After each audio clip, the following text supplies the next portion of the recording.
Hello. Good afternoon बच्चों। सभी बच्चों को गुड आफ्टरनून, नमस्ते। कैसे हैं भाई सभी लोग?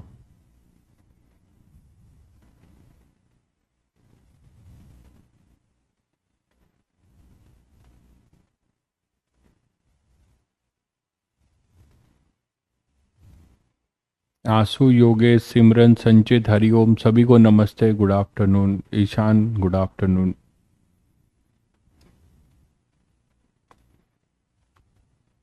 परित्रा, हसन, कविश, विवेक, दुर्गेश, सभी को गुड आफ्टरनून भाई।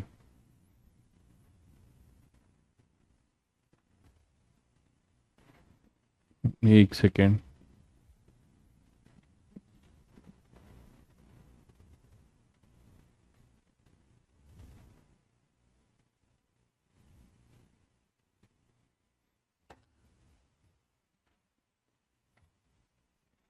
चलिए, ऑडियो वीडियो क्लियर है बच्चों?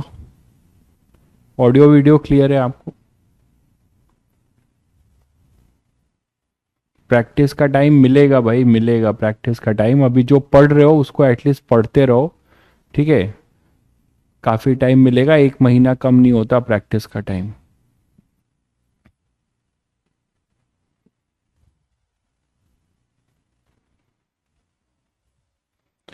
विवेक भाई कह रहे हैं थैंक यू सर जी इतना अच्छे से सिलेबस करने के लिए।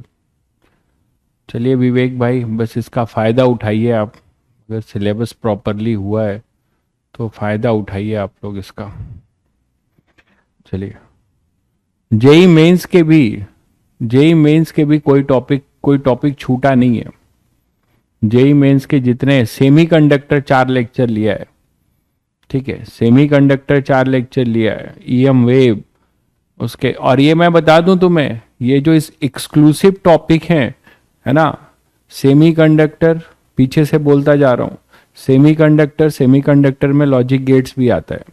तो सेमीकंडक्टर, लॉजिक गेट्स, ठीक है? उसके बाद आ जाओ इधर, तुम्हारा ईएम वेव, है ना? ईएम वेव में एक चीज छोड़ा है, कहा था कि रट लेना, स्पेक्ट्रम। क्वेश्चन आएगा, बहुत दुखी होके लौटोगे। स्पेक्ट्रम बोलेगा कि ये स्पेक्ट्रम किस ईएम वेव के लिए है, क्या इसका यूज है। तो स्पेक्ट्रम रट लेना, वो मैंने नहीं कराया तुम्हें। उसको आपको किसी भी बोर्ड की बुक से आप उसको रट लेना, ठीक है? तो ईएम वेव क्लियर है। उसके बाद से वेव ऑप्टिक्स में आ जाओ, polarisation, diffraction, polarisation, diffraction, EM wave, semiconductor, गिनते जाओ, ठीक है? फिर इधर आ जाओ, मैग्नेटिज्म वाले पार्ट में थोड़ा सा डाइसी क्लियर नहीं है। उन्होंने बस क्यूरी लॉ का, देखिए क्यूरी लॉ कर लीजिएगा। क्यूरी लॉ रिड्यूस, एक्चुअली उन्होंने लिखा नहीं है क्यूरी लॉ, लेकिन उन्होंने एक वर्ड लिखा है कि विथ टेम्परेचर, है ना, मैग्नेटिक मटेरियल का टेम्परेचर से। तो क्यूरी लॉ कर लीजिएगा थोड़ा सा, वही एक छूटा है। बाकी अर्थ मैग्नेटिज्म मैंने पढ़ा दिया था, उसको मत पढ़िएगा, अर्थ मैग्नेटिज्म की जरूरत नहीं है। केवल आप बार मैग्नेट पढ़ लीजिएगा। Bar magnet as a dipole, उसका sorry as a magnetic moment, है ना, उसका बार मैग्नेट का मैग्नेटिक फील्ड एक्सियल, इक्विटोरियल पे, ठीक है? तो ये सब आप पढ़ लीजिएगा, ये एक्स्ट्रा टॉपिक, ठीक है? बाकी इधर तो सब कॉमन ही टॉपिक है, इधर तो सब कॉमन ही टॉपिक है। ऑप्टिक्स में, हाँ, रे ऑप्टिक्स में ऑप्टिकल इंस्ट्रूमेंट, रे ऑप्टिक्स में ऑप्टिकल इंस्ट्रूमेंट जो कराया गया है उसके क्वेश्चंस कर लीजिएगा, फॉर्मूले वाले। मैग्नेटिज्म का है, मैग्नेटिज्म का है क्यूरी लॉ। तो ये सारे जो एक्स्ट्रा टॉपिक हैं इसको लिस्टेड करके इसको फिर से कर लीजिएगा, इसके क्वेश्चंस कर लीजिएगा। इसके क्वेश्चंस आएंगे, मैं फिर बोल रहा हूं, तो इसको तो करना ही करना है, सब कुछ करा दिया गया है आपको। चलिए आगे बढ़ते हैं। तो एसएचएम में स्प्रिंग ब्लॉक का एक केस और देखते हैं। मान लो हमारे पास एक ब्लॉक है और उसके ऊपर एक दूसरा ब्लॉक रखे हुए हो,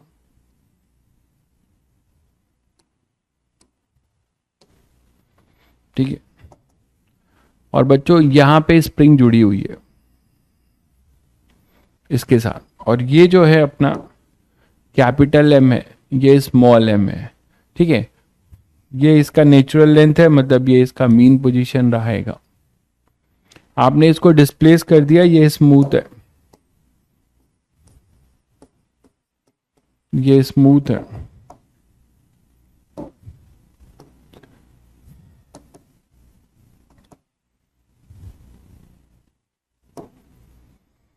स्प्रिंग कांस्टेंट है के, आपने इसको हल्का सा डिस्प्लेस कर दिया और ये एसएचएम कर रहे हैं। नहीं नहीं, कंपाउंड माइक्रोस्कोप से केवल नहीं होगा भाई, आप टेलीस्कोप भी करके जाइएगा, दोनों कराया गया है आपको। कंपाउंड माइक्रोस्कोप करेंगे आएगा टेलीस्कोप, क्या करोगे। एक कंपाउंड टेलीस्कोप में भी सारे नहीं करने हैं आपको, जो मैंने कराया एटलीस्ट वो कर लीजिए। तो यहां पर ये बोला जा रहा है कि both the blocks, no relative slipping between both the blocks, ये दिया हुआ है, no relative slipping between both the blocks.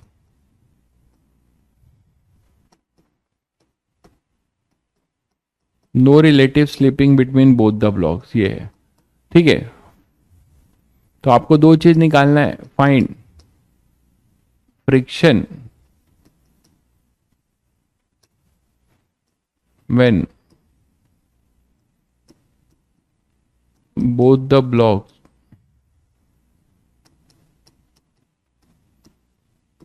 at a distance x from mean position। एक तो ये क्वेश्चन बन सकता है, दूसरा बन सकता है कि mu minimum for no slipping,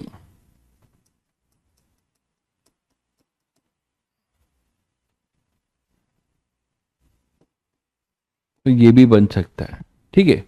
तो इस तरीके के क्वेश्चंस आप क्या करोगे, आपको पता है कि दोनों साथ साथ हर टाइम दोनों क्या करेंगे, साथ साथ एसएचएम करेंगे। तो अब यहां से अगर हर टाइम दोनों साथ साथ एसएचएम करेंगे तो आप क्या बोल सकते हो बच्चों, किसी जनरल एक्स पे आप ये बताओ कि इसको मूव कौन करा रहा होगा, एसएचएम में इसको मूव कौन करा रहा होगा। ऑब्वियसली एसएचएम में मूव करा रहा होगा आपको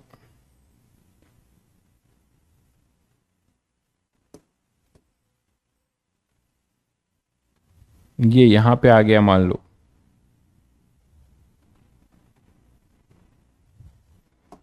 तो अगर यहां पर आ गया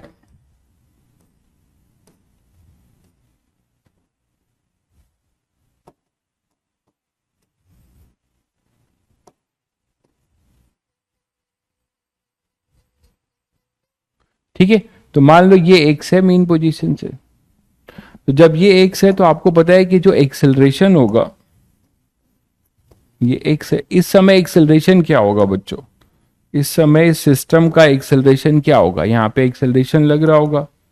ए को क्या लिखते हो, ए को लिखते हो माइनस ओमेगा स्क्वायर एक्स, तो ए का मैग्नीट्यूड लिख रहे हैं, माइनस मतलब एक्स के अपोजिट, तो ओमेगा स्क्वायर एक्स, ओमेगा तो सब लोग बता सकते हो, under root K by M plus M, under root K by M plus M, है ना।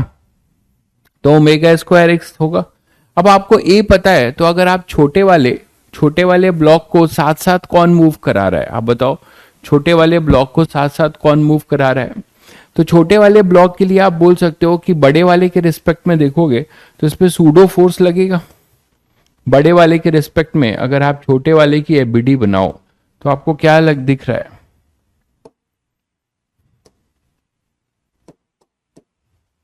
तो बड़े वाले के रेस्पेक्ट में अगर आप देखोगे तो यहां पे अपने पास क्या होगा, सूडो लगेगा इस पर ऐसा। अभी एक्सेलरेशन की डायरेक्शन किधर है, इस तरफ, अभी एक्सेलरेशन इधर है, तो इसके रिस्पेक्ट में इसको देखोगे तो इस पे जो है ना, मतलब आप एफबीडी बना रहे हो किसके रिस्पेक्ट में, नीचे वाले ब्लॉक, या आप अर्थ के रिस्पेक्ट में भी कर सकते हो। अर्थ के रिस्पेक्ट में मैं तुमसे पूछूं कि इसको एक्सेलरेशन कौन दे रहा है, तो ये kx फोर्स, लेकिन इसको कौन दे रहा है, इसको एक्सेलरेशन कौन दे रहा है, स्टैटिक फ्रिक्शन। ठीक है, अरे स्मूथ सरफेस, ग्राउंड स्मूथ है भाई, इन दोनों के बीच में स्मूथ कहां है, ये रफ है। ये तो ना जानते हुए भी आप समझ सकते हो कि दोनों एक साथ मूव कर रहे हैं, तो इनमें रफ होगा, स्टैटिक फ्रिक्शन का रोल होगा। फ्रिक्शन तो याद होगा सभी को।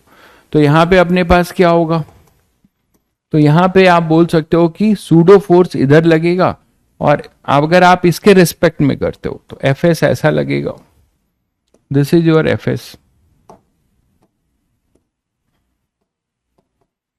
ये अपना एफ एस होगा, है ना। और सूडो अगर आप इसके रिस्पेक्ट में कर रहे हो तो सूडो ऐसे दिखाओगे, या अर्थ के रिस्पेक्ट में कर रहे हो तो आप क्या बोलोगे, दोनों साथ साथ मूव कर रहे हैं तो ये कॉमन एक्सेलरेशन एक साथ ही मूव कर रहे हैं, तो ये ए होगा। तो एफ एस इसको ए प्रोड्यूस कर रहा होगा। एफ एस की वैल्यू क्या होगी, तो F S is equal to M A.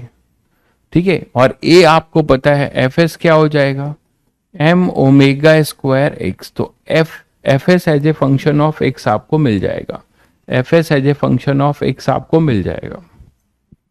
ठीक है, तो यहां से आपको ओमेगा की वैल्यू पुट कर दीजिए, एफ एस मिल जाएगा। अब आपसे बोला जा रहा है म्यू मिनिमम फॉर स्लीपिंग, तो आपको ये गारंटी देना है, आजकल बड़े बड़े लोग गारंटी दे रहे हैं, अपने प्रधानमंत्री भी गारंटी देते हैं। तो यहां पे एक गारंटी आपको देना है कि ये कभी भी इसकी रिलेटिव स्लीपिंग ना हो। ठीक है बच्चों, तो जब इसकी रिलेटिव स्लीपिंग ना हो तो आप मुझे बताओ कि कहां पर अगर ये स्लिप नहीं करेगा, एफएस कैपेबल है उसको रोकने के लिए, किस पोजीशन पे, ये आप बता दो, तो ये एश्योर हो जाएगा कि वो कभी किसी भी पोजीशन पे वो ब्लॉक इस नीचे वाले के रेस्पेक्ट में रिलेटिव स्लिपिंग नहीं करेगा। कमेंट करके बताएंगे प्लीज कि कहां पर हम ये बता दें कि रिलेटिव स्लिपिंग की टेंडेंसी अगर वहां नहीं बनी तो कहीं नहीं बनेगी, जल्दी बताइए।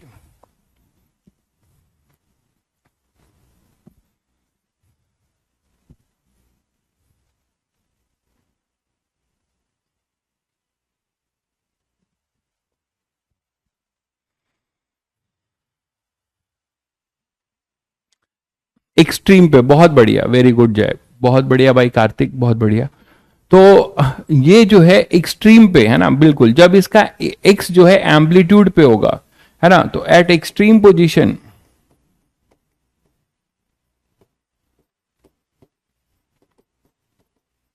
है ना, एट एक्सट्रीम पोजीशन हम बोल सकते हैं कि हमारा ए जो होगा वो मैक्स होगा।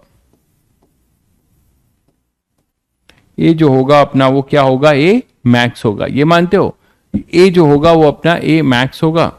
तो अच्छा, इसका एम्पलीट्यूड भी देना पड़ेगा ना, इसका या तो फिर एम्पलीट्यूड दिया हो तभी तो आप ए मैक्स निकालोगे, कोई तो मतलब डेटा गिवन होना चाहिए। तो एम्पलीट्यूड ए ले लीजिएगा, एम्पलीट्यूड ए ले लेते हैं, है ना।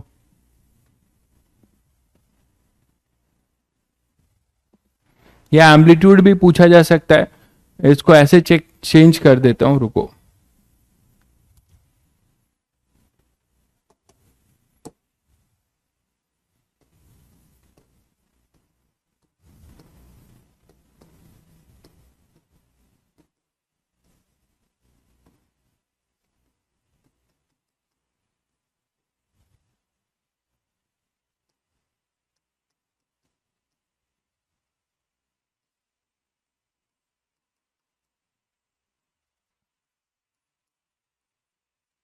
ये कर लो, है ना। For what maximum amplitude blocks oscillate together, किस मैक्सिमम एम्पलीट्यूड से ब्लॉक एक साथ हमेशा ऑसिलेट करेंगे। तो आपको पता है कि इसमें एफ एस मैक्स होगा, तो ए मैक्स आपको पता है, ए मैक्स की वैल्यू हो जाएगी कितनी, ओमेगा स्क्वायर, ओमेगा स्क्वायर ए। तो यहां पे पुट कर दोगे ए मैक्स की वैल्यू ओमेगा स्क्वायर ए। ठीक है, तो omega square A F S max के बराबर होगा, है ना। ओमेगा स्क्वायर ए जो होगा वो किसके बराबर होगा, omega square A should be equal to F S at extreme position. और आपको पता है कि F S always less than equal to F S max. तो आप यहां पे एक कंडीशन लगा सकते हो कि omega square A less than equal to mu mg, है ना। तो म्यू mg, तो a की जो वैल्यू हो जाएगी, a जो होगा वो less than equal to mu mg upon omega square. a should be less than equal to mu mg upon omega square. Omega square की वैल्यू आप यहां पुट कर सकते हो। तो finally a less than equal to mu mg by में के m plus M, तो ये आपका a हो जाएगा बच्चों। अगर आपको a दिया होगा, है ना, तो आप पूछ सकते हो कि रिलेटिव स्लिपिंग के लिए म्यू पूछेगा तो म्यू बता देना। तो ये क्वेश्चन मैंने a के लिए कर दिया। तो इस एम्पलीट्यूड से आप इसको ऑसिलेट कराओगे तो कभी भी ये कहीं भी स्लिपिंग नहीं करेगा। क्लियर है? तो आप इस तरीके से इसको बोल सकते हो।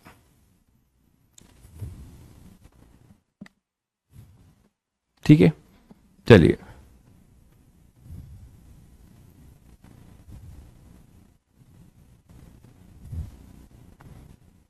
कल हमने एक क्वेश्चन किया था, उसी पे एक क्वेश्चन ऐसा है, मान लो कि एक रॉड है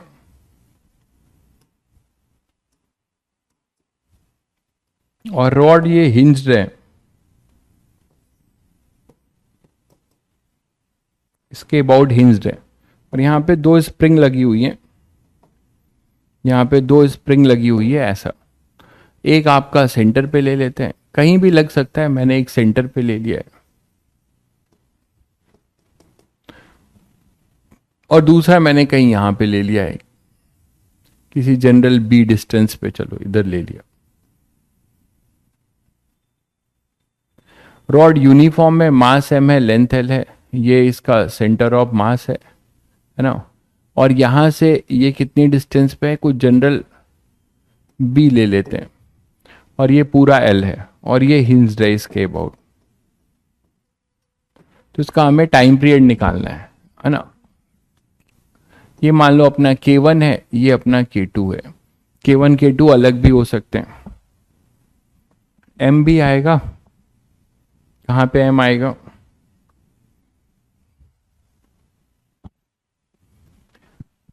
m लिखा तो है भाई, देख लीजिए,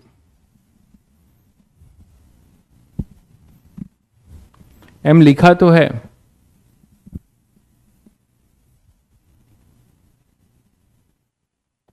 ठीक है, तो m लिखा हुआ है, देख लो।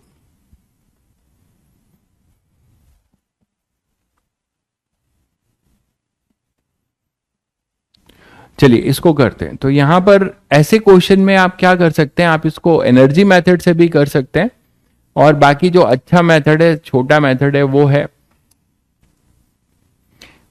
टाउ रिस्टोरिंग, है ना। तो ये एंगुलर एसएचएम की बात हो रही है जैसे, है ना। तो एंगुलर एसएचएम में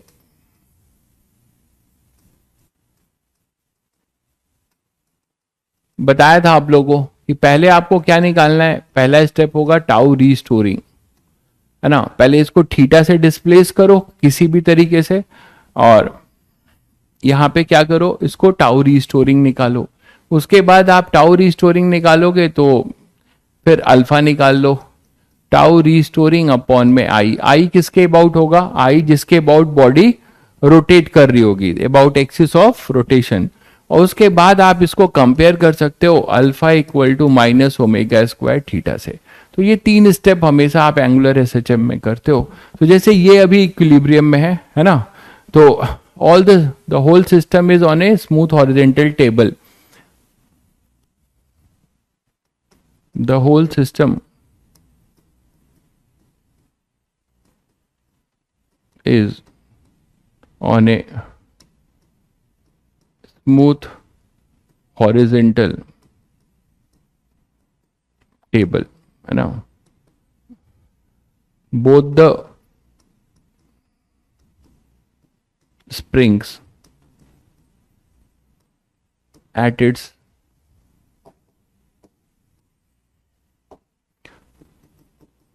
natural length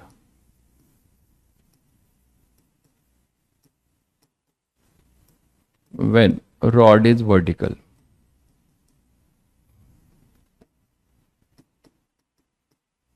ठीक है, तो फाइंड टाइम पीरियड। तो हमें टाइम पीरियड बताना है। ठीक है, तो ऐसे क्वेश्चंस को भी आप क्या कर सकते हो, सीधे सीधे क्या करो, इस रॉड को थोड़ा सा रोटेट करो, जो एजम्पशन आएगा वो देख लीजिए। तो यहाँ पे होगा क्या, मैं यहाँ बना रहा हूँ, देखो जैसे ये रॉड है तुम्हारा, ठीक है, तो रॉड की जो ये पोजीशन थी इसको डॉटेड से बना रहा हूं, और अब रॉड मान लो यहां पर आ गया, रॉड अपना यहां पे आ गया। तो अब ध्यान से देखो, तो ये स्प्रिंग एलोंगेट हुई, इधर मैंने ले लिया और इसको थीटा ले लिया, इसको थीटा ले लिया, तो ये अपनी स्प्रिंग क्या हुई, एलोंगेट हुई। ये अपना COM पे ही है, एक स्प्रिंग, जरूरी नहीं हो कहीं भी हो सकता है, वो भी मैंने COM पे लिया है।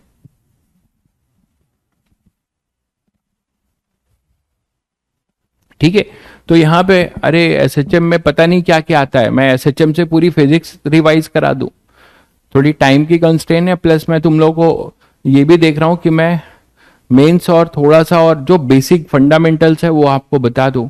इसमें तो एक से एक क्वेश्चन बनते हैं, जब एडवांस की प्रैक्टिस करेंगे तो आपको इसमें एक से एक क्वेश्चन कराऊंगा, ठीक है, एक्सक्लूसिव। तो अभी सारा ओवरऑल आपको सारी चीजें आप हैंडल कर लो, तो उसके अकॉर्डिंग कर रहे हैं। तो यहां पे अपने पास क्या हो जाएगा कि इस पे कॉम्प्रेशन होगा बच्चों, ये तो समझ रहे हो, ये स्प्रिंग अपनी कॉम्प्रेस हो चुकी होगी, यहां दिख रहा है। अब ये L/2 था, सेंटर ऑफ मास था, तो ये L/2 था, ये डिस्टेंस अपना L/2 था, ये तो दिख ही रहा है सभी को, है ना। और ये डिस्टेंस यहां से दिया हुआ है, ये डिस्टेंस सेंटर ऑफ मास से दिया हुआ है, तो वो हो जाएगा L/2 प्लस बी। हो सकता है मैं आपको हिंज से डायरेक्ट दे दूं, हो सकता है मैं आपको हिंज से डायरेक्ट दे दूं, अब आपके ऊपर है। तो चलो मैं इसको हिंज से ही ले लेता हूं, डिस्टेंस तो कहीं से निकाल ही लोगे, वो कोई बड़ी बात। तो ये जनरल डिस्टेंस कुछ मैंने बी ले लिया है, हिंज से डायरेक्ट ले लिया, ठीक है। तो यहां पे अपने पास ये जो पॉइंट होगा, ये डिस्टेंस अपने पास था बी, ठीक।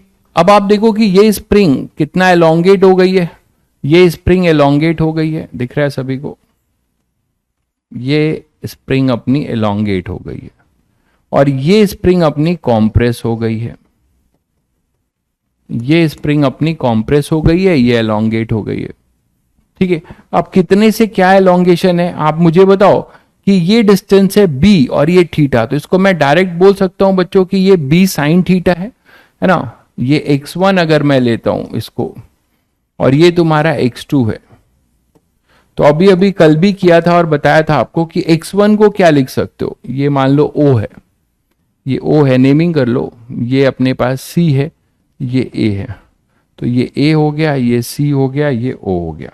तो इस ट्रायंगल में आपको दिखता है, इस राइट एंगल ट्रायंगल में ये डिस्टेंस तो निकाल सकते हो, क्या हो जाएगा वो, x1 क्या हो जाएगा, x1 को आप लिख सकते हो ना डायरेक्ट, क्या, b साइन थीटा, और थीटा बहुत स्मॉल लेके चलते हो तो इसको आप b थीटा लिखते हो, तो आप आगे के लिए डायरेक्ट कर लेना, आगे के लिए डायरेक्ट कर लेना, x1 हो जाएगा b थीटा। उसी तरीके से x2 क्या हो जाएगा, x2 हो जाएगा अपने पास L/2 sine theta, L/2 sine theta. हो सकता है कि ये स्प्रिंग जो है सेंटर ऑफ मास पे ना लगी हो, किसी और डिस्टेंस पे लगी हो, तो आप वो डिस्टेंस लिख लीजिएगा। तो आप इसे लिख सकते हैं L/2 थीटा, इसे लिख सकते हैं L/2 थीटा, बोलो, इसे लिख सकते हो L/2 थीटा। अब बच्चों आपको टॉर्क कौन देगा, यहां पे ये कॉम्प्रेस हुआ है, तो यहां पे एक फोर्स आएगा kx2 का, दिख ही रहा है, यहां पे फोर्स आएगा kx2 का, और ये एलोंगेट हुआ है तो इधर ही फोर्स आएगा एक kx1 का, बोलो, तो kx1 और kx2, k1x1 मतलब, और ये k2x2 के दो फोर्स लगेंगे। इन दोनों फोर्स का इसके अबाउट जो टॉर्क होगा वो ऐसा होगा, टाउ रिस्टोरिंग, उल्टा होगा, करके देख लीजिए, दोनों फोर्स का टॉर्क इधर ही आ रहा है, लाइन ऑफ एक्शन पे परपेंडिकुलर डिस्टेंस, तो परपेंडिकुलर डिस्टेंस क्या हो जाएगा बच्चों, ये b है, ये थीटा है, तो इसका r1 परपेंडिकुलर हो जाएगा b cos थीटा। तो टाउ रिस्टोरिंग में अगर डायरेक्ट लिखूं तो आप बता सकते हैं क्या लिखूंगा, k1x1 है ना, k1x1, और ये हो जाएगा b cos थीटा, ठीक है, और plus K2 L by 2 cos theta, L by 2 cos theta, theta tending to zero है, थीटा इज वेरी स्मॉल, ये लेके चल रहे हैं हम। तो यहां पर ये cos थीटा 1 टेंडिंग टू 1 हो जाएगा और यहां पे भी ये टेंडिंग टू 1 हो जाएगा। ये बात समझ में आई? तो यहां पे टाउ रिस्टोरिंग होगा, और रिस्टोरिंग है तो ओवरऑल ये माइनस होगा। तो टाउ रिस्टोरिंग होगा K1B, x1 को हम क्या लिख सकते हैं, x1 को b थीटा लिख सकते हैं, ये x1 को b थीटा लिख दिया, प्लस K2, क्योंकि हमें tau is proportional to tau x के साथ नहीं हो पाएगा, f अगर होता है तो f proportional to x, tau proportional to theta दिखाना पड़ेगा एंगुलर SHM में। तो K2 x2 की बात कर रहे हैं तो वो क्या हो जाएगा, L स्क्वायर बाई 4, x2 हो जाएगा L स्क्वायर बाई 4, और यहां पे अपने पास हो जाएगा theta, L square by 4 theta. बोलो, तो यहां पे टाउ रिस्टोरिंग क्या आएगा बच्चों, K1 B square plus K2 L square by 4 और ये थीटा है ना, K1 B square plus K2 L square by 4 theta, that is your tau restoring. बोलो, यहां पे आ गए टाउ रिस्टोरिंग। अब नेक्स्ट स्टेप क्या होता था, अल्फा निकालना।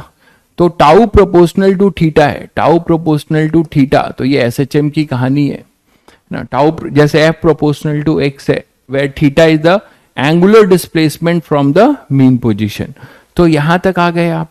अब आपको I निकालना है। I किसके अबाउट होगा, रॉड का I होगा। तो रॉड का जो I होगा हिंज के अबाउट, आप देख पा रहे हो रॉड ऐसे मूव कर रहा है, इस तरीके से रॉड ऐसे मूव कर रहा है। तो जब रॉड का ऐसे मूवमेंट हो रहा है तो फिंगर को इधर ले जा रहे हो, एक्सिस थंब आपको बताएगी एक्सिस ऑफ रोटेशन। तो एक्सिस ऑफ रोटेशन कहां से पास होगा, इस एंड पॉइंट से, and perpendicular to the rod, है ना। ठीक है, एक्स के जगह पे मैंने ये पुट किया है भाई, एक्स के जगह पे लिखा हुआ है, ये देखिए x1 के जगह b थीटा, x2 के जगह L बाई 2 थीटा पुट किया है।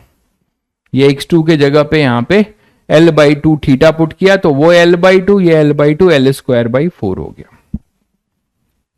क्लियर है सभी को? तो अब नेक्स्ट स्टेप है अपना, नेक्स्ट स्टेप है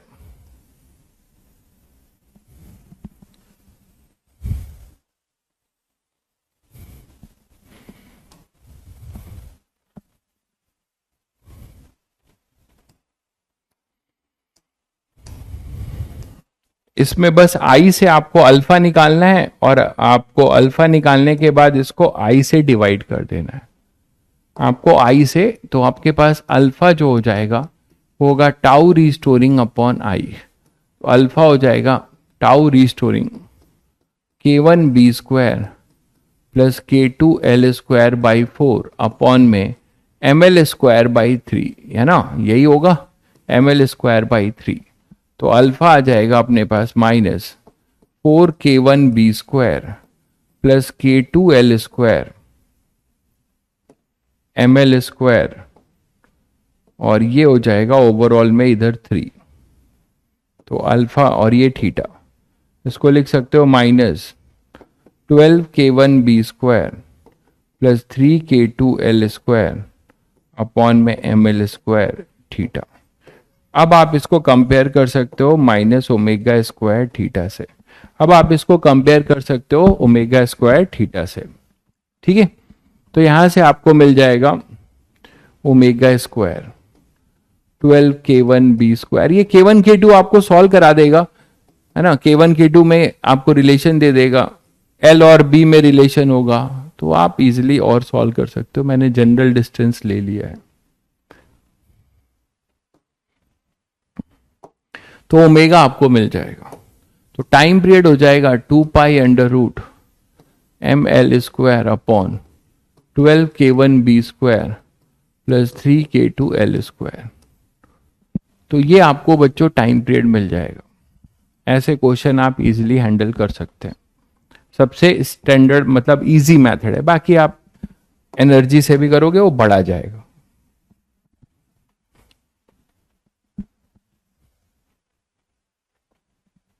नीचे 4 ml² होगा क्या? अच्छा हाँ ठीक है, सही कह रहा हूँ, नीचे 4 होगा ना एलसीएम में, यहां लिख देता हूँ 4 ml² होगा एलसीएम में। सही कह रहे हो, 4 ml² होगा। ठीक है बच्चों, अब आगे बढ़े।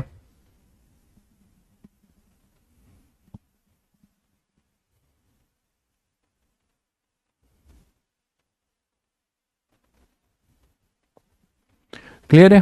चलिए एक लास्ट क्वेश्चन करते हैं इसी पे,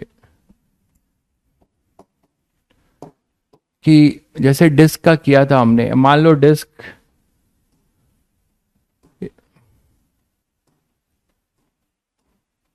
एक डिस्क है और वो किसी ग्राउंड पे है। यहां जो स्प्रिंग लगे हुए हैं, एक स्प्रिंग अपना सेंटर पे लगा हुआ है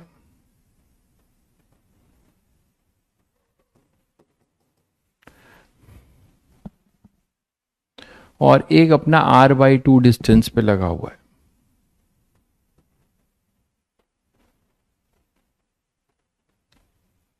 ठीक है, एक R/2 डिस्टेंस पे लगा हुआ है सेंटर से और एक यहां लगा हुआ है।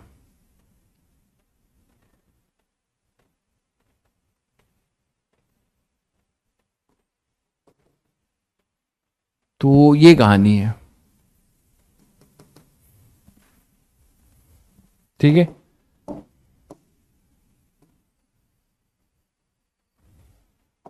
ये डायमेंशंस आपको दिए हैं, ये डिस्टेंस है R/2। ठीक है, और ये पूरा R है, R रेडियस। स्प्रिंग कांस्टेंट अलग भी हो सकते हैं, मैंने सेम ले लिए, के अलग भी हो सकते हैं। ठीक है, K1 K2 K कुछ भी हो सकता है। और ये बताया जा रहा है ये है क्या, मास m है, रेडियस R है, यूनिफॉर्म डिस्क है।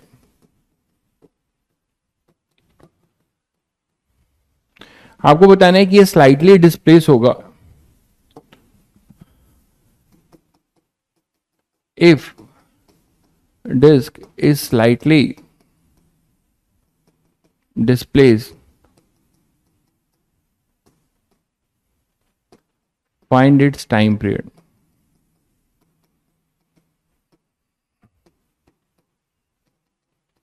है ना, नो रिलेटिव स्लिपिंग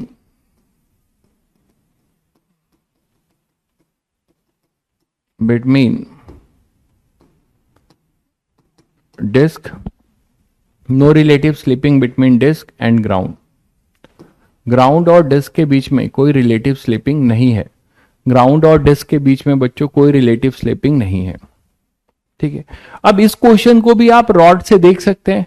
मैंने आपको बताया कि इसको एनर्जी से भी कर सकते हैं, वो लंबा जाएगा, कल भी बताया था। आप इसको CIR से करिए, ये प्योर रोलिंग करेगा, कैसे SHM होगा। आप इस तरफ इसको कॉम्प्रेस करके छोड़ रहे हो तो इधर कॉम्प्रेस होगा, फिर इधर रोलिंग, प्योर रोलिंग करते हुए फिर से मीन पोजीशन पे आएगा, फिर इधर नेगेटिव एक्सट्रीम पे जाएगा। इस तरीके से रोलिंग करता हुआ ये ऐसा मोशन करेगा। तो एक तो तरीका है एनर्जी का, दूसरा तरीका है जो थोड़ा ज्यादा इजी है, वो है CIR या IAOR। तो यहां पे आप सीधे सीधे IAOR से आप देख सकते हो कि ये क्या करेगा, वो पूरा का पूरा एक ये कैसा मोशन करेगा, रोटेशनल मोशन करेगा, रोटेशनल मोशन करेगा केवल। तो आपके लिए एक नया क्वेश्चन नहीं है, अब आप इसको एक 2R का रॉड मान सकते हो ना। इसमें आप क्या कर सकते हो, अब आपके लिए बिल्कुल ये नया क्वेश्चन नहीं है। आप इसको 2R का एक रॉड मान सकते हो और 2R का एक रॉड मान लो और सारी चीजें वही रहेगी। देखने में बड़ा लग रहा है आपको, इस IAOR से करोगे तो काफी इजी हो जाएगा। आप इसको क्या मानो कि मान लो ये यहां पे था 2R का रॉड, अब ये यहां पे पहुंच गया, हमें इसी से तो मतलब है, इसके रॉड, ये इसको मैंने 2R का एक रॉड मान लिया है। तो अब मुझे बताओ क्या होगा, यहां पर है ये थीटा ले लो, तो इसका सेंटर ऑफ मास एक सेंटर पे है, मतलब r/2 पे, ये डिस्टेंस है r/2। ठीक है, दूसरा डिस्टेंस यहां से इसके सेंटर से यहां पर है, तो ये पॉइंट जिसका नेमिंग कर लेते हैं कुछ, ये मान लो अपने पास C है, ये A है, ये B है। तो ये जो A पॉइंट है, ये एक्सिस ऑफ रोटेशन जहां से आप मान रहे हो कि प्योर रोटेशनल मोशन हो रहा है, तो ये कितना हो जाएगा r प्लस r/2। तो ये हो जाएगा 3r/2, ये हो जाएगा 3r/2। और ये तो आपको पता है, ये B, ये A और ये अपने पास C, तो ये हो जाएगा 2r, ये हो जाएगा 2r। बोलो, अब अगर आप इसको देखो तो आप यही तो कर रहे हो, इसको ऐसे रोटेट कर रहे हो। IAOR के अबाउट क्या होगा, IAOR के अबाउट ये डिस्क थोड़ी सी ऐसे घूमेगी, फिर ऐसे आएगी, फिर ऐसे घूमेगी, IAOR के अबाउट। और अर्थ के रिस्पेक्ट में पूरा ऐसे रोल करते हुए जाएगी, फिर रोल करते हुए बैक मीन पे आएगी, फिर नेगेटिव एक्सट्रीम पे जाएगी। आई थिंक सभी को क्लियर हो जाएगा। चलिए, तो ये क्वेश्चन अभी अभी आपने किया है, बिल्कुल नया नहीं है आपके लिए। कैसे, अब आप मुझे बताओ कि इस स्प्रिंग में इधर ले लिया है, तो इसमें एलोंगेशन कितना होगा, इसमें कॉम्प्रेशन कितना होगा, इसको अगर आप मान रहे हैं तो मैं डायरेक्ट लिख रहा हूं, ये जो होगा r/2 थीटा। अब मैं डायरेक्ट लिख रहा हूं, ये r/2 थीटा, इसमें कॉम्प्रेशन हो गया, तो इसमें स्प्रिंग फोर्स लगेगा। पहले इसमें कितने का एलोंगेशन होगा, इसमें तो कॉम्प्रेशन हुआ, इसमें एलोंगेशन कितने का होगा 3r/2 थीटा, डायरेक्ट लिख रहा हूं, और ये हो जाएगा 2r थीटा। आई थिंक सभी को क्लियर है।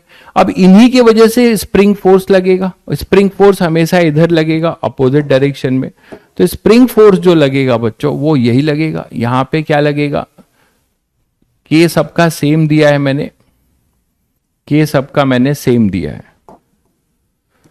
तो यहां पे लिख सकते हो k इंटू 2r थीटा, है ना, ये फोर्स लगेगा। इसमें क्या लगेगा, इसमें लगेगा k इंटू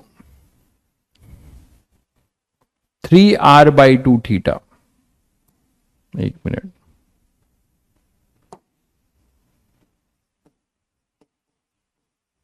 k इंटू, और ये क्या होगा k इंटू r/2 थीटा। अब इन फोर्सेस के वजह से, है ना, ये फोर्सेस लग रहे होंगे, इन फोर्सेस का टॉर्क, तो टाउ रिस्टोरिंग आपके लिए ओरल को मतलब ऑब्जेक्टिव क्वेश्चन है ये। टाउ रिस्टोरिंग डायरेक्ट अब लिखने वाले हो, क्या होगा बताओ। इस वाले के लिए इसको हम अगर F1 मान ले, FB मान ले ना, इसको मान ले FA और इसको मान ले FC, तो इन सभी फोर्स का इस एक्सिस ऑफ रोटेशन के अबाउट टॉर्क क्या होगा, तो line of action into perpendicular distance, तो परपेंडिकुलर डिस्टेंस में कॉस आएगा, और कॉस में आपको पता है वो 1 हो जाएगा, तो बस इसको डिस्टेंस से कर देना है, तो क्या हो जाएगा k इंटू 2r थीटा, ये फोर्स हो गया इसका, into perpendicular distance 2r cos theta, तो इसको मैं फिर 2r और cos थीटा, चलो एक लिख देता हूं, और प्लस यहां क्या हो जाएगा, यहां हो जाएगा 3kr/2 theta into 3kr/2 cos theta, और इसका हो जाएगा kr/2 theta into kr/2 cos theta, और cos थीटा 1 होना है, kr/2 cos थीटा। तो ये ओवरऑल तुम्हारा रीस्टोरिंग आएगा, ये ओवरऑल तुम्हारा क्या होगा, रीस्टोरिंग होगा। बोलो, तो रीस्टोरिंग जो आएगा इसमें, ये cos थीटा 1 हो जाएगा, आपको पता है थीटा वेरी स्मॉल है। अब यहां से आप सॉल्व कर लो, कितना आएगा 4k4r² थीटा, थीटा कॉमन ले लेते हैं, k4r² प्लस यहां हो जाएगा 3,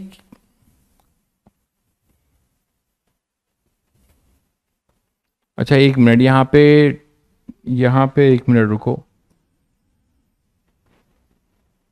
हाँ ये तो ठीक था, यहां मैंने k क्यों लिखा है, फिर ये फोर्स नहीं होगा, 3r/2 डिस्टेंस होगा, 3r/2 cos थीटा डिस्टेंस होगा ना, ये फोर्स है, और यहां भी मैंने जो k लिख दिया है, यहां k नहीं होगा, r/2 होगा। और यहां पे 2r cos थीटा, ये ठीक था। ठीक है, तो ये भी 1 हो जाएगा, तो ये हो जाएगा k into 4r² plus 3 into 3 9, तो ये हो जाएगा 9r² by 4, 9r² by 4 into k। ठीक है, और प्लस ये देखो r² बाई 4 k, है ना, और ओवरऑल में ये थीटा, ओवरऑल में थीटा एक बार चेक कर लीजिएगा।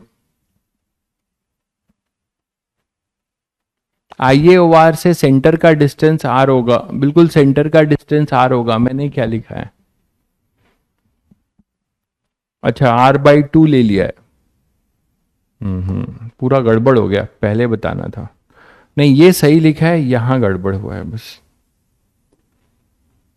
सही कह रहे हैं आप, IAOR से सेंटर का डिस्टेंस r होगा ना, IAOR से सेंटर का डिस्टेंस r होगा, बिल्कुल सही कह रहे हैं। IAOR से सेंटर का डिस्टेंस r होगा, ये r/2 है तो ये 3r/2। तो कहाँ पहले वाले में गलती हुई है, ये वाले में, यहां पे r होगा, और ये फोर्स भी गलत लिखा हुआ है। फिर ये फोर्स होगा अपने पास कितना, kr थीटा, ये होगा kr थीटा, ये होगा FC। अब kr थीटा, यहां 2 गायब होगा, kr थीटा इंटू r, तो यहां पे आ जाएगा फाइनली kr², बस ये 4 गायब हो जाएगा। अब चेक करो, अब चेक करो जरा सब लोग, अब सही है? ठीक है, अब सही है क्या?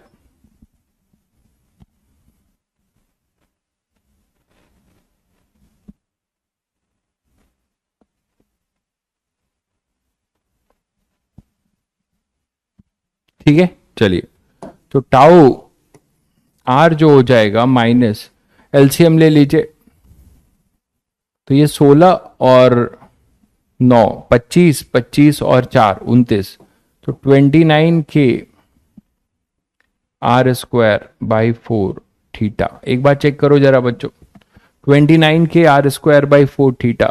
ठीक है, अब हमारा एक लास्ट स्टेप है, माइनस 29k r²/4 अपॉन में moment of inertia. Moment of inertia, तो मोमेंट ऑफ इनर्शिया क्या हो जाएगा, पैरेलल एक्सिस से देखो, इधर होगा डिस्क है ये mr²/2 और प्लस mr², तो 3/2 mr², 3/2 mr² into theta.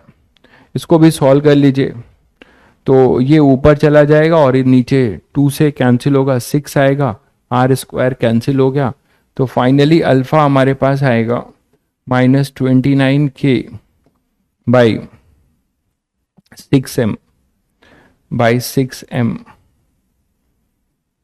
Theta. एक बार चेक करिए, 29k बाई 6m, ठीक है, तो alpha is equal to -ω² theta.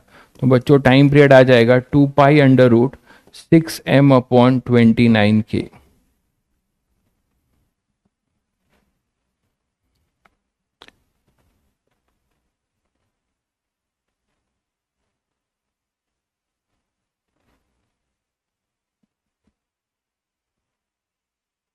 (6m/29k), ठीक है। तो आपको जो है, अगर आप प्योर रोटेशनल मोशन IAOR के अबाउट देखते हो, तो आपको रोलिंग प्लस ट्रांसलेशन का भी ध्यान नहीं रखना है। लेकिन कोई एनर्जी मेथड से करता है, कोई इसको अगर एनर्जी मेथड से करता है, तो उसको ये ध्यान रखना पड़ेगा कि अगर सेंटर ऑफ मास x गया तो ये कितना जाएगा, है ना। अगर आप कोई एनर्जी मेथड से करना चाहता है तो उसको ये ध्यान रखना पड़ेगा कि x से जो होगा वो xc प्लस r थीटा होगा, that is xc plus r/2 theta. तो मतलब, और प्योर रोलिंग में ये ध्यान रखना पड़ेगा आपको, है ना। और प्योर रोलिंग में आपको पता है कि आर थीटा एक तरीके से किसके बराबर है, एक्सी के, तो 3/2 एक्सी होगा। मतलब अगर सेंटर ऑफ मास, ठीक है, सेंटर ऑफ मास अगर एक्सी से जाएगा, सेंटर ऑफ मास अगर एक्सी से आगे बढ़ेगा, है ना, तो इस पॉइंट का डिस्प्लेसमेंट जो नेट होगा अर्थ के रिस्पेक्ट में वो 3/2 एक्सी होगा, ये बता चुका हूं। तो आप जब एनर्जी कर रहे होंगे तो इसका एलोंगेशन अगर x लेंगे तो इसका एलोंगेशन आपको लेना पड़ेगा 3/2x और इसका लेना पड़ेगा 2x, है ना, इसका 2x लेना होगा, इसका 3/2x और इसका x। तो आप एनर्जी लिख सकते हैं तीनों की, स्प्रिंग की एनर्जी प्लस इसका half ICM omega square plus half m VCM square, और फिर आप डिफरेंशिएट मार के कर सकते हैं। आप करना चाहो तो वो भी कर सकते हो, बट ये थोड़ा इजी मेथड है IAOR। क्लियर है? तो वो भी आप ट्राई कर लेना, आंसर मैच कर लेना, ठीक है। चलिए चलिए नेक्स्ट, स्प्रिंग काफी हुआ, नेक्स्ट बात करते हैं सिंपल पेंडुलम की।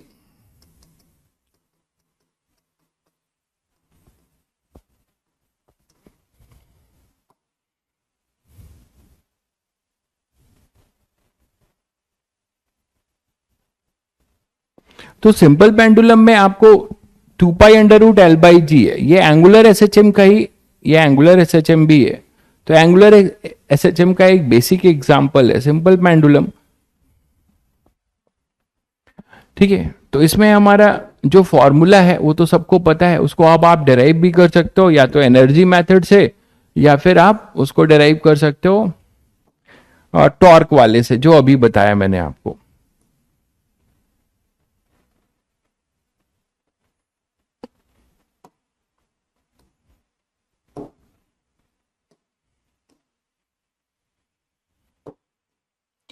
तो मान लो सिंपल पेंडुलम यहां पे आपने इसको थोड़ा सा जो है क्या कर दिया, थोड़ा सा आपने इसको डिस्प्लेस कर दिया मीन पोजीशन से। मीन पोजीशन एंगुलर एसएचएम में क्या होगा, टाउ रीस्टोरिंग जहां पे 0 होगा, टाउ रीस्टोरिंग जहां पे 0 होगा, है ना। मीन पोजीशन आप क्या करोगे, ठीक है, टाउ रीस्टोरिंग अपना क्या होगा, 0 होगा। तो टाउ रीस्टोरिंग बच्चों आप 0 कर सकते हो, ठीक है। टाउ रिस्टोरिंग यहीं पे 0 है, क्यों, क्योंकि टेंशन और mg पॉइंट ऑफ सस्पेंशन से ही पास हो रहे हैं। देखिए mg भी ऐसा है और टेंशन भी अपना ऐसा ही है, ये इस पॉइंट ऑफ सस्पेंशन से पास हो रहे हैं, जो भी इसका पॉइंट ऑफ सस्पेंशन है वहां से ये पास हो रहे हैं, पॉइंट ऑफ सस्पेंशन से पास हो रहे हैं, ठीक है। और यहां पे ये अपने पास आ जाएगा, तो ये मास m है इसका, ये mg है। अब यहां पे अगर आते हो, इसको थोड़ा सा एंगुलर डिस्प्लेसमेंट आपने थीटा दे दिया, तो मीन पोजीशन आपकी कौन सी है, मीन पोजीशन कौन सी है, ये नहीं, आप ये देख सकते हो, यहां पे फोर्स से देखोगे mean position axis of rotation, तो एक्सिस ऑफ रोटेशन यहां से पास हो रही, तो टॉर्क हम इस पॉइंट के अबाउट देखेंगे, पॉइंट ऑफ सस्पेंशन के अबाउट।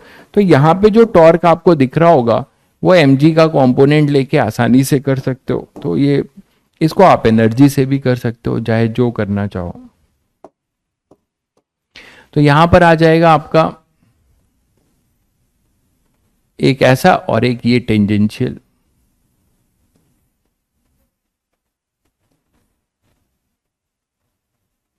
ठीक है। तो ये जो टेंजेंशियल होगा mg का कंपोनेंट mg cos थीटा और ये होगा mg sin थीटा। तो आप यहां से बोल सकते हो लेंथ l है, तो mg sin थीटा और l इसका, इस कंपोनेंट के लिए l एक परपेंडिकुलर डिस्टेंस है, mg cos थीटा का जो लाइन ऑफ एक्शन है वो पॉइंट ऑफ सस्पेंशन से पास हो रहा है। तो इसको टॉर्क जो देगा टाउ रीस्टोरिंग ऐसा होगा, और वो कौन देगा, mg sin थीटा, वो कौन देगा, mg sin थीटा, है ना। तो आप यहां से बोल सकते थे कि इस mg sin थीटा, आपने इसको इधर घुमाया, mg sin थीटा के टॉर्क के वजह से फिर ये इधर स्विंग करेगा, ठीक है। तो आप सीधे एक लाइन में इसको बता सकते हो कि टाउ रीस्टोरिंग जो होगा वो होगा -mg sin theta. Sine theta का एक्सपेंशन करोगे, साइन थीटा का एक्सपेंशन करोगे तो थीटा स्क्वायर बाय फैक्टोरियल 2, तो स्क्वायर वाले टर्म हट जाएंगे क्योंकि थीटा बहुत स्मॉल है। तो साइन थीटा सिंपल एसएचएम में एंगुलर एम्पलीट्यूड हो चाहे लीनियर एम्पलीट्यूड, दोनों बहुत स्मॉल होते हैं। तो आप सीधे सीधे इसको बोल सकते हैं माइनस एम जी थीटा, और यहां से फिर अल्फा निकाल लेंगे अभी जैसे आपने किया था, minus M G upon point mass है, बॉब है तो एम एल स्क्वायर थीटा। अच्छा, इसमें एम जी एल भी होगा ना, ये तो फोर्स इंटू परपेंडिकुलर डिस्टेंस, तो यहां पे अल्फा आ जाएगा माइनस जी बाई, यही आपका पुराना जाना पहचाना फॉर्मूला है, तो ओमेगा आ जाएगा under root G by L, और टाइम पीरियड आ जाता है 2 pi under root G by L, 2 pi under root G by L. अब इसमें और 2 pi under root M by K में क्या अंतर है? 2 pi under root M by K spring block का आपने देखा था, वर्टिकल स्प्रिंग ब्लॉक का, वो भी आपका था 2 pi under root M by K. इसका है 2 पाई अंडर रूट, उल्टा कैसे हो गया यार, ये उल्टा कैसे हो रहा है? अच्छा ये तो ठीक है, ओमेगा स्क्वायर तो सही है, यहां पे जी बाई एल, यहां मैंने, ये हो जाएगा एल बाई जी।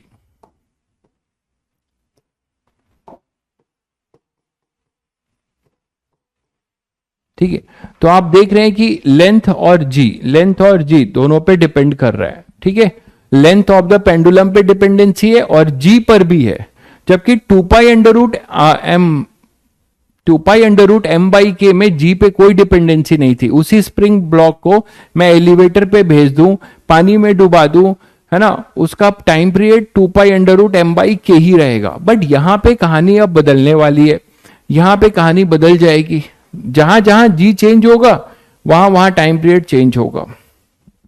समझ रहे हो, जहां जहां जी चेंज होगा कुछ भी करके, वहां वहां टाइम पीरियड चेंज होगा। तो जैसे आप जी इफेक्टिव जनरलाइज आप ये बोल सकते हो कि कैसे, देखिएगा, मान लीजिए अब इस तरीके के क्वेश्चंस हो तो आप वो आसानी से कर सकते हो। इसको इलेक्ट्रो से रिलेट कर दे, ये एक बॉब है, मेटेलिक बॉब है, ठीक है, एक मेटेलिक बॉब है, और इसमें आपने क्या किया है, ये इंसुलेटेड स्ट्रिंग है, ये इंसुलेटेड है,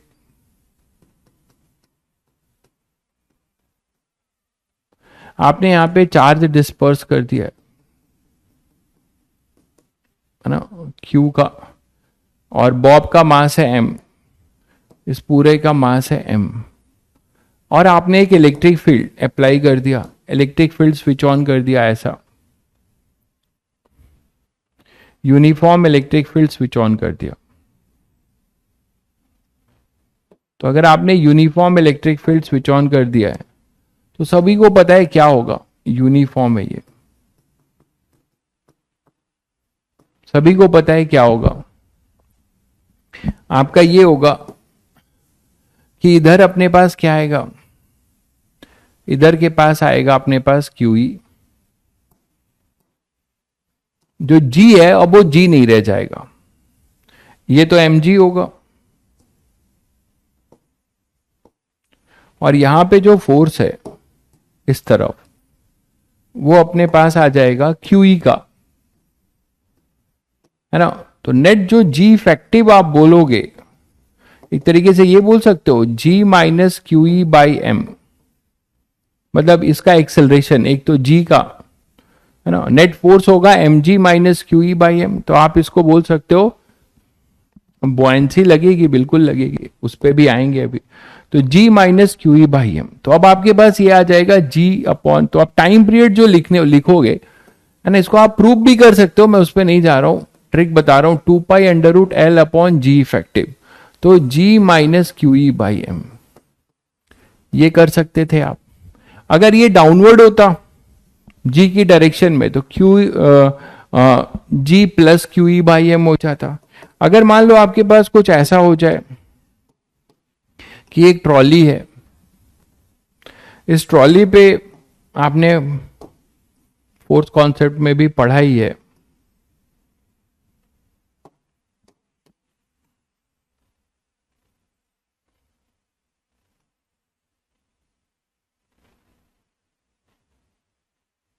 ठीक है, आपने कोई स्प्रिंग ब्लॉक लगा रखा है, सिंपल पेंडुलम,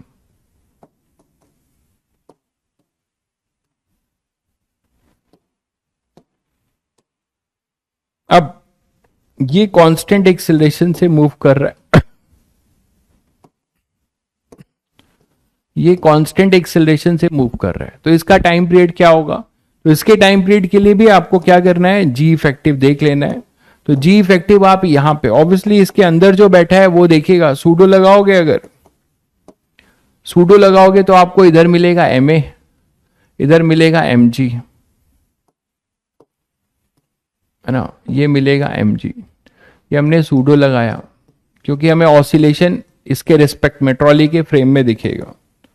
तो यहां से आप बता सकते हो कि जो अपना जी इफेक्टिव होगा, अब जी इफेक्टिव वो हो जाएगा under root g square plus a square. तो टाइम पीरियड हो जाएगा 2 pi under root L upon under root g square plus a square. ये सब वेरिएशन है जो आपसे डायरेक्ट जेई मेंस में पूछे जा सकते हैं, तो आप इसको इस तरीके से कर सकते हो। लेकिन जैसे मैं आपको एक क्वेश्चन देता हूं, और ये पहले देख लो।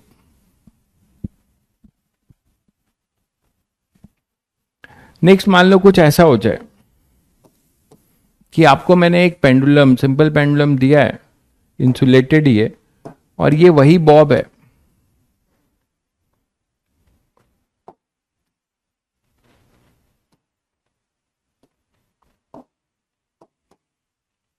ठीक है, और ये अपना पॉइंट ऑफ सस्पेंशन है। यहां पे आपने मेटेलिक है, ये आपने क्यू चार्ज दे दिया है, देखिएगा जरा। और यहां पे पॉइंट ऑफ सस्पेंशन पे मैं एक चार्ज रख रहा हूं कैपिटल क्यू, यहां पे एक कैपिटल चार्ज क्यू रख दिया है, फिक्स है, फिक्स करके रखा हुआ है, ठीक है। अब जरा इसका टाइम पीरियड बताइएगा आप लोग, एल है, ठीक है, इंसुलेटेड है ये,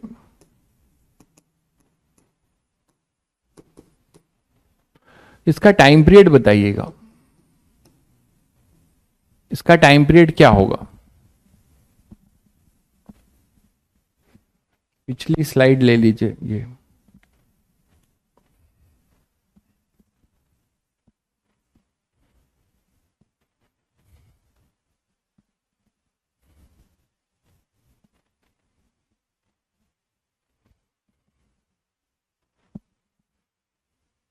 इसका टाइम पीरियड बताइएगा बच्चों जल्दी से कमेंट करके, इसका टाइम पीरियड। एक चार्ज पॉइंट ऑफ सस्पेंशन पे फिक्स्ड है, एक यहां पर है,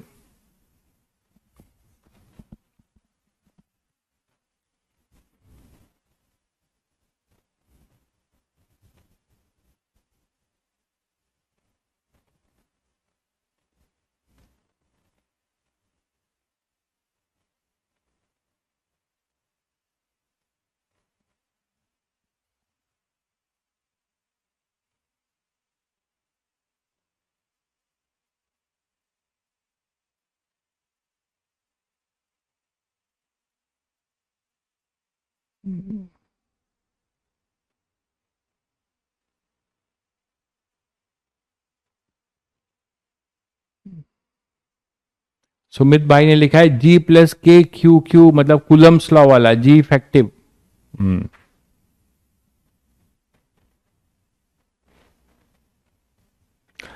सभी बच्चों का जो आंसर है वो गलत है, इसीलिए मैं ज्यादातर ट्रिक हिरिक पे केवल काम नहीं करता हूं, ट्रिक के साथ कॉन्सेप्ट भी छुपा होना चाहिए, वो आपके दिमाग में होना चाहिए। सभी बच्चों का आंसर गलत है, कैसे? इसका आंसर जो होगा बच्चों वो केवल और केवल 2 pi under root L by g होगा, 2 pi under root L by g इसका आंसर होगा। गूगली क्वेश्चन, इसका आंसर यही होगा बच्चों, इसका आंसर यही होगा। कैसे आप देख सकते हैं? आप ये बताओ यार कि कोई भी फोर्स है ना, मैं उस पर गया नहीं इसीलिए डेरिवेशन बताता हूं, डेरिवेशन या घुस के समझाने का यही रीजन होता है टीचर का, कि ऐसे क्वेश्चन में बच्चा फंस जाएगा। कैसे? देखिए, सभी बच्चों को पता है कि फंडामेंटल्स पे जाओ कि रीस्टोरिंग फोर्स, तो जरा इसको यहां से डिस्प्लेस करिए, अभी आपको चमक जाएगा। आप अगर इसको यहां से डिस्प्लेस कर रहे हैं बच्चों, तो मुझे जरा बताइए इस केस में क्या कूलम्स लॉ कभी भी रीस्टोरिंग फोर्स बनेगा क्या? अरे यार,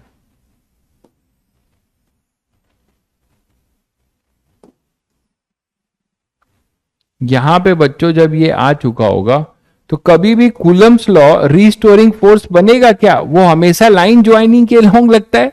तो लाइन ज्वाइनिंग के लॉन्ग मतलब इधर, अभी मैंने डेरिवेशन बताया था। आप बोलोगे सर आपने ये जो है ड्रॉपर बैच में आप 2 पाई अंडर रूट L/G का डेरिवेशन करा रहे हो, टाइम खराब कर रहे हो। जिस बच्चे ने उस डेरिवेशन के थीम को समझता होगा, अगर आपने समझा होता तो ये सही करते। आप बताओ कि यहां पर ये F इलेक्ट्रोस्टैटिक है, ठीक बात है ना, F इलेक्ट्रोस्टैटिक, और ये हमेशा कैसा लगेगा? Along the line joining. बोलो भाई, ये हमेशा कैसा लगेगा? अलोंग द लाइन ज्वाइनिंग बच्चों। तो अगर ये अलोंग द लाइन ज्वाइनिंग लगेगा तो ये रीस्टोरिंग में कहा, या टेंशन, आप खुद सोचो कि मैंने यहां पे टेंशन का जो डेरिवेशन कराया था इसमें ये टेंशन का रोल भी नहीं लिया। टेंशन और mg cos theta, line of action यहां से पास हो रहे हैं, टॉर्क हम इसी के अबाउट निकालेंगे। तो t और mg cos थीटा का लाइन ऑफ एक्शन इससे पास हो रहा है। mg sin theta is only responsible for restoring, ठीक है।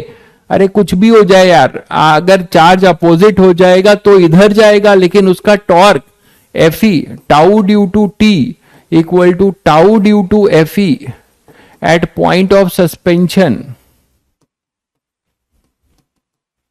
Is zero. They are not contributing toward the restoring. Restoring में अभी भी कौन रिस्पॉन्सिबल होगा? केवल mg sin थीटा। तो जब आप फंडामेंटल से देख रहे हो, एक mg cos थीटा भी होगा, इसका भी टॉर्क जीरो होगा इधर, तो mg cos थीटा का भी टॉर्क जीरो होगा। इक्वल नहीं होंगे यार, ये इक्वल नहीं होंगे, मतलब ऐसे कॉमा कर लो, हाँ इक्वल भी होंगे, सॉरी इक्वल भी हैं, सब इक्वल हैं क्योंकि सब जीरो हैं। तो यहां के अबाउट यही आएगा ना। जब यही आएगा तो फिर से वही L, तो फिर से डेरिवेशन करोगे, फिर से वही आएगा। मजा आया?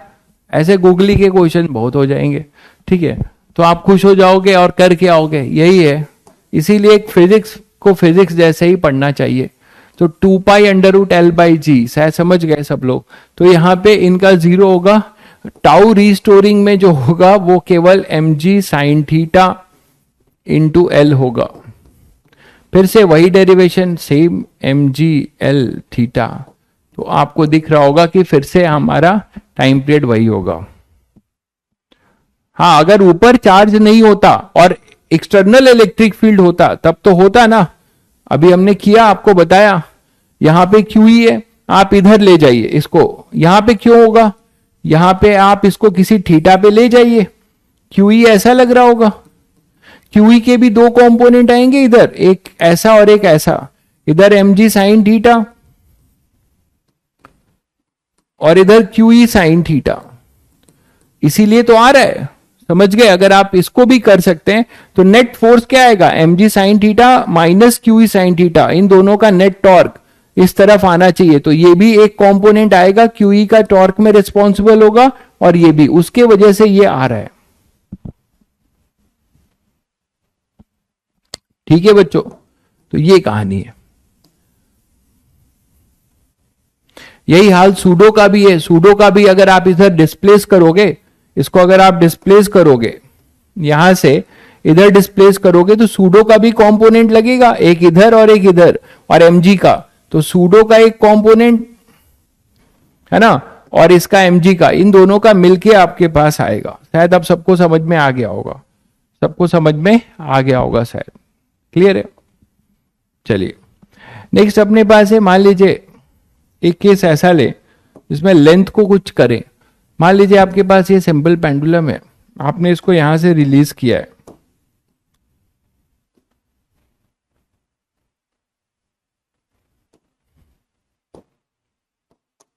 ठीक है, यहां से आपने इसको रिलीज किया है, और यहां पे कोई एक वॉल है, उस वॉल से L/4 हाइट पे, ध्यान दीजिएगा, वॉल से, ये जो पूरा ब्लैक बोर्ड ये एक वॉल है, यहां से L/4 हाइट पे आपने एक पेग लगा रखा है। पेग मतलब वही कुछ आपने यहां पे नेल या कुछ भी, पेग जो भी बोलो, ऐसे गार्ड रखा है ना।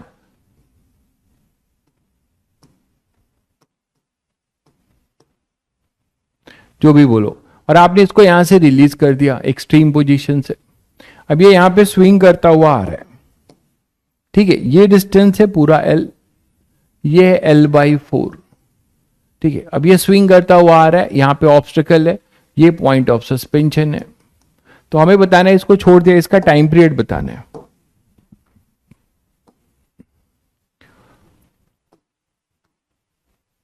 Pendulum is released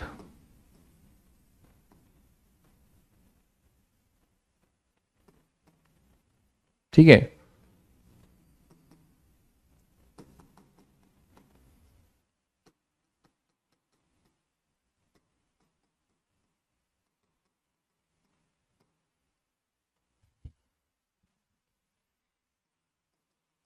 find the time period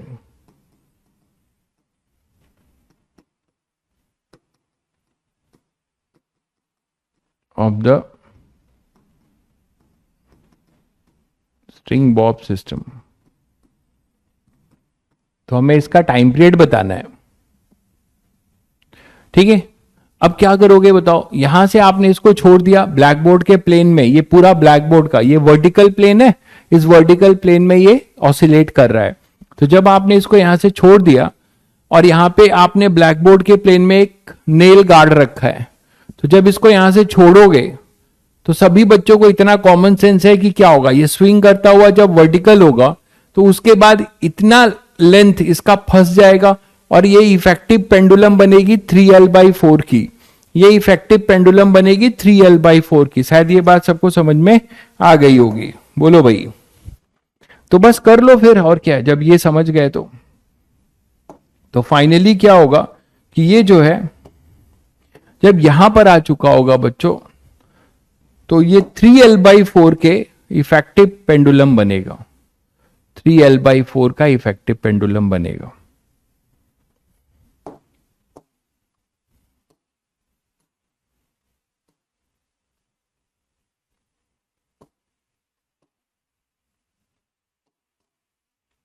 ठीक है, तो ये समझ गए होंगे सब लोग।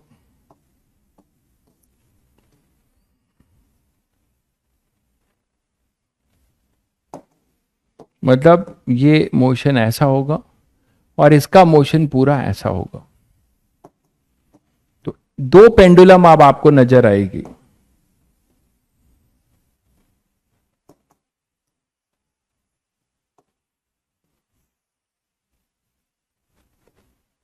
ऐसा होगा, ये यहां पर आके फिर क्या हो जाएगा, फंस जाएगा, इतनी दूरी पे ये फंस चुका होगा, मानते हो, इतनी दूरी पे आके फंस चुका होगा। तो कर सकते हो सब लोग। अब क्या होगा, यहां से फिर क्या होगा, यहां से फिर ये इधर आएगा तो फिर ओपन हो जाएगा, तो फिर से उसको अचीव करेगा, ऐसा नहीं होगा कि थीटा कम हो जाएगा, है ना।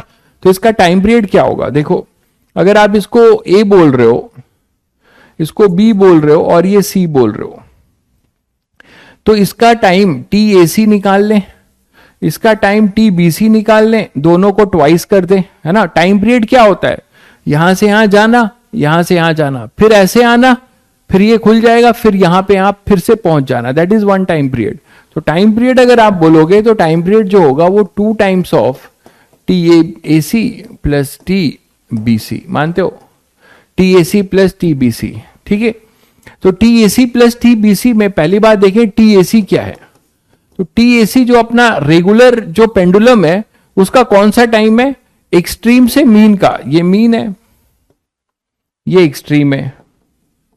तो जब ये मीन से एक्सट्रीम का टाइम है तो कितना टाइम लगता है मीन से एक्सट्रीम में, मीन से एक्सट्रीम में कितना टाइम लगता है, T/4।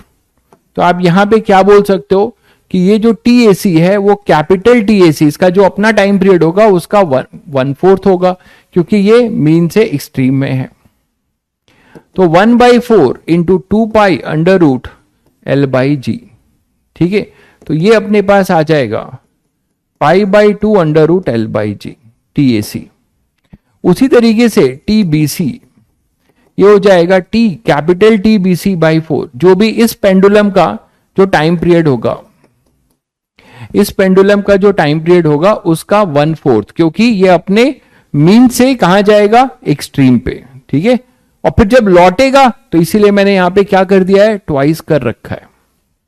तो ये अपने पास हो जाएगा 1/4 into 2 pi under root 3L/4G, that is equal to pi by 2 under root 3L/4G, pi by 2 under root 3L/4G। ये हो जाएगा TAC, ये हो जाएगा TBC।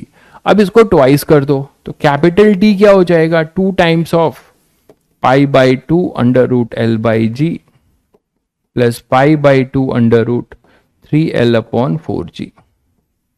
ठीक है, तो यहां से 2 तो कैंसिल ही हो रहा है, तो pi under root L by g अगर कॉमन ले लीजिए तो 1 plus under root root 3/2, root 3/2। I think यही आएगा, देख लीजिए।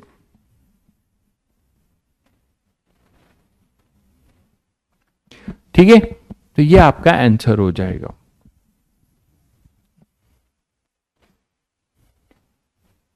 आगे बढ़े, देख लीजिए।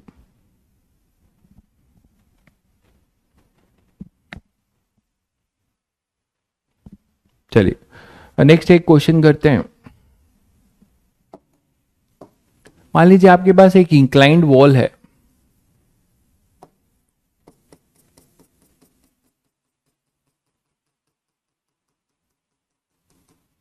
ठीक है, ये कोई इंक्लाइंड वॉल है और आपने क्या किया है,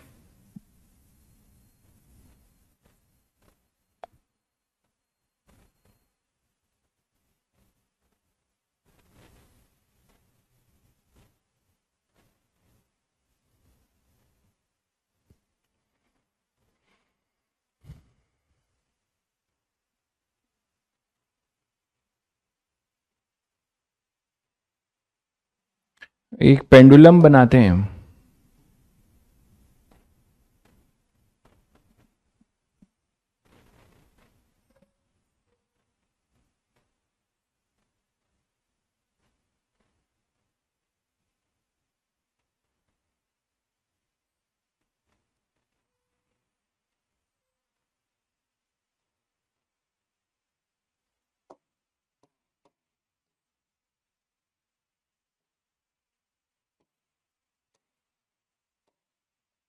तो आपने इसमें एक पेंडुलम हैंग कर रखा है, इंक्लाइंड वॉल है, और इस इंक्लाइंड वॉल से आपने एक पेंडुलम हैंग कर रखा है।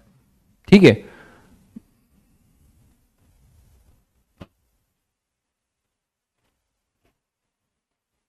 और ये जनरल कुछ थीटा है, ये जनरल कुछ थीटा है, ये लेंथ एल है।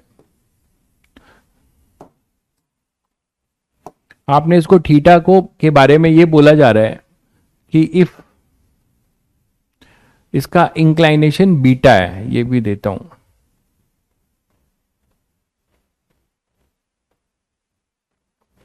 इसका वर्टिकल से इस वॉल का इंक्लाइनेशन बीटा है।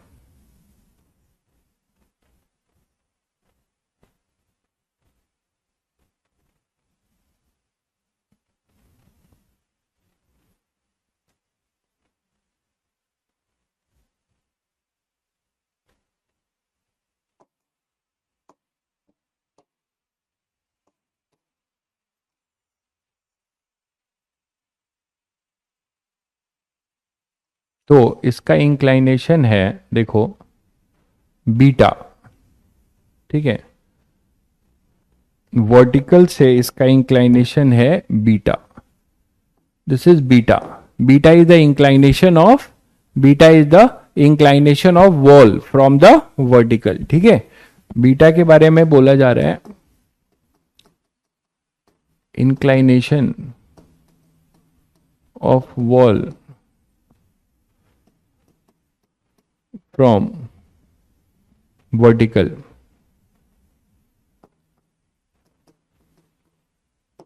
ठीक है, inclination of wall from vertical.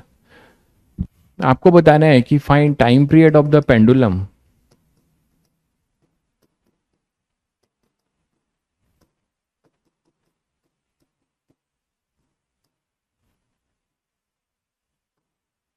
If पहला केस है थीटा इज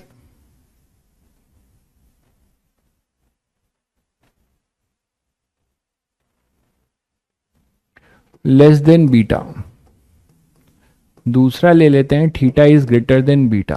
सोचो जरा, and collision of Bob with wall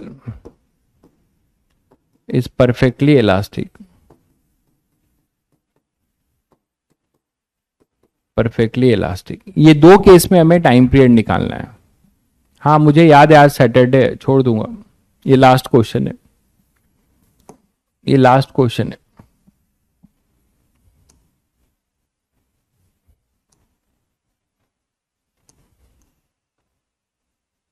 थोड़ा सोचो जरा, मतलब थीटा लेस देन बीटा हो, इसका मतलब समझ रहे हो कि थीटा लेस देन बीटा हो, मतलब ये बीटा है तो थीटा जो भी होगा, थीटा वेरिएबल है तो थीटा बीटा से लेस है तो टाइम पीरियड क्या होगा, और थीटा बीटा से ज्यादा है तो टाइम पीरियड क्या होगा, बता सकते हो सब लोग?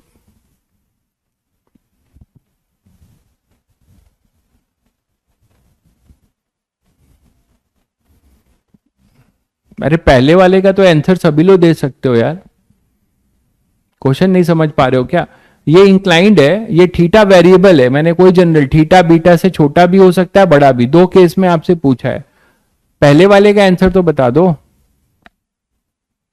जब थीटा बीटा से छोटा होगा तो क्या होगा, थीटा कहीं इधर होगा, मतलब theta is the amplitude, theta is the amplitude. नहीं भाई कोई एक्स्ट्रा क्लास नहीं है, एक्स्ट्रा क्लास किस खुशी में, ठीक है। तो थोड़ा सोच के आइएगा, है ना। मंडे को फिर होपफुली एसएचएम का लास्ट लेक्चर ही होगा। हाँ बिल्कुल सही है भाई योगेश, बहुत बढ़िया। थीटा लेस देन बीटा होगा तब तो वही होगा 2π√L/g, जहां से ये थीटा जो है बीटा से छोटा है तो इसको पूरा जो है ऑसिलेट करने का समय मिल रहा है, जगह मिल रहा है। बट थीटा बीटा से ज्यादा होगा, इसका मतलब ये यहां से इधर जाएगा तो अभी बीटा तक ही जाएगा, यही तो बीटा है ना भाई, शायद सबको चमक गया होगा। ये वैसे ही है जैसे मैंने आपको, ये वैसे ही है जैसे मैंने आपको एक क्या कराया था, एक वॉल कंस्ट्रक्ट किया, तो ठीक है। तो यहां पे थीटा, ये थीटा है और ये बीटा, तो पहले वाले का तो आंसर सभी को क्लियर है कि टी जो होगा वो होगा 2π√L/g। पहले वाले का आंसर तो सभी को क्लियर है 2π√L/g। दोनों केस में टाइम पीरियड सेम कैसे होगा मेरे भाई, इतना तो लॉजिक बनता है ना सोचना कि थीटा ज्यादा है बीटा से, तो इस साइड ये इसका मीन पोजीशन है, ये इसका मीन पोजीशन होगा वर्टिकल, तो मीन पोजीशन से, अच्छा ये टोटल थीटा नहीं है, एक मिनट रुको, थीटा ये लो, थीटा वर्टिकल से है भाई, थीटा वर्टिकल से लेना, तो कंफ्यूजन हो रहा होगा आप लोगों को, थीटा वर्टिकल से ही है। तो थीटा अपना जो है, थीटा अगर मान लो अब बीटा से ज्यादा होगा, थीटा जो है बीटा से ज्यादा होगा तो क्या होगा, अब आपको पता है कि यहां से जब छोड़ोगे तो इसको यहां से इधर भी जाएगा, कुछ इसका जो स्विंग करने की टेंडेंसी होगी। अच्छा ये एक मिनट रुको रुको, ये थीटा यहां से लेना चाहिए ना, वर्टिकल से क्यों लोगे, थीटा वॉल से लेना चाहिए, तभी जाके थीटा वॉल से लोगे, सही है, थीटा वॉल से लोगे तो ये इसका एम्पलीट्यूड होगा,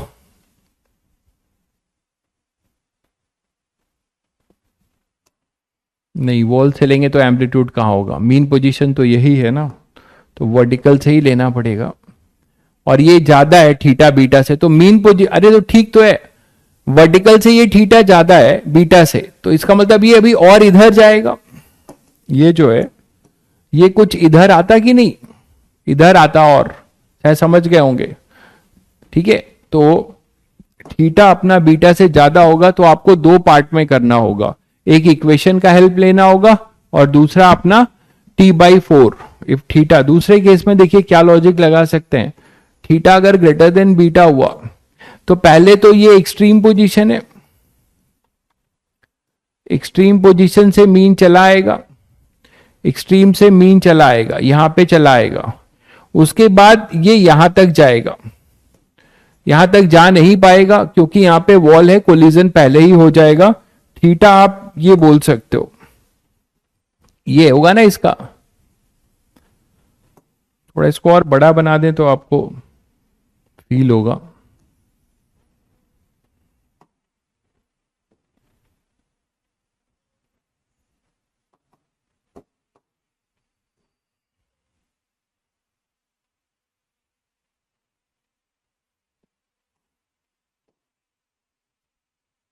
ये मैं कह रहा हूं, तो ये अगर थीटा जब बड़ा होगा बीटा से तो थीटा इधर होगा और ये थीटा यहां तक जाना चाहिए था, लेकिन बीच में वॉल आ जाएगी तो यहां के बाद ये टकरा कर इधर आ जाएगा, तो पूरा अपना मीन से ये इसका एक्सट्रीम होगा, नेगेटिव एक्सट्रीम। शायद सबको समझ में आ गया होगा, ये इसका नेगेटिव एक्सट्रीम पोजीशन होगा, सबको समझ में आ गया होगा। तो आप क्या करोगे, आपको इक्वेशन का हेल्प लेना होगा बच्चों, आपको इसमें इक्वेशन का हेल्प लेना होगा। ये तो हो जाएगा t/4 टाइम, है ना, a से b वाला टाइम t/4 हो जाएगा। तो t_ab तो आपको बता सकते हो वो होगा t/4, यहां से यहां फ्रीली स्विंग कर सकता है, ठीक है। उसके बाद क्या होगा, जब ये यहां पर आएगा तो मीन से स्टार्ट कर रहे हो और यहां से tbc इक्वेशन से निकलेगा, तो हम एक इक्वेशन लिख सकते हैं क्या, एक इक्वेशन लिख सकते हैं क्या इसका, कि beta is equal to amplitude at theta sine omega T, ऐसे लिख सकते हैं। Beta is equal to sine theta omega T B C, ऐसे लिख सकते हैं। मतलब हम यहां पर जब बॉब आ चुका होगा तो इसको हम t इक्वल टू 0 मान रहे हैं, जब ये यहां से स्विंग करके आया होगा, यहां पे वर्टिकल हो चुका होगा मीन पोजीशन पे, तो इसको हम t इक्वल टू 0 मान रहे हैं। यहां से जब ये चलेगा, यहां से जब चलेगा तो कितना डिस्टेंस ट्रेवल करेगा, बीटा। तो जब ये बीटा डिस्टेंस ट्रेवल करेगा तब टाइम कितना लगा, tbc, तो यहां से हम tbc निकाल लेंगे, वो कितना होगा, beta upon theta sine inverse, है ना, 1/ओमेगा इक्वल टू tbc, तो ये tbc आ जाएगा। तो यहां से हमें क्या मिल जाएगा, tbc। अब आपको tbc पता है, tab पता है, तो फिर ये लौटेगा तो ट्वाइस कर देंगे, तो टाइम t क्या हो जाएगा, 2 times of tbc plus tab। और ये टाइम तो आपको पता है 2π√L/g, तो ये आ जाएगा π/2√L/g। तो फाइनली 2 टाइम्स, और ओमेगा, ओमेगा तो सबको पता है, ओमेगा क्या है, omega square is equal to g/L, तो ओमेगा है √g/L। तो यहां पे 1/ओमेगा है तो 2 टाइम्स √L/g।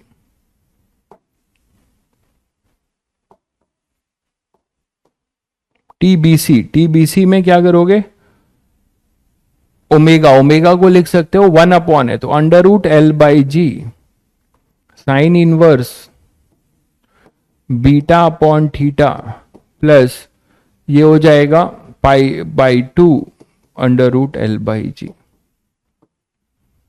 तो यहां से आप कॉमन निकाल सकते हो √L/g, तो 2 √L/g π/2 plus sine inverse beta by theta. तो ये आपका आंसर होगा बच्चों, ये आपका आंसर होगा, ठीक है।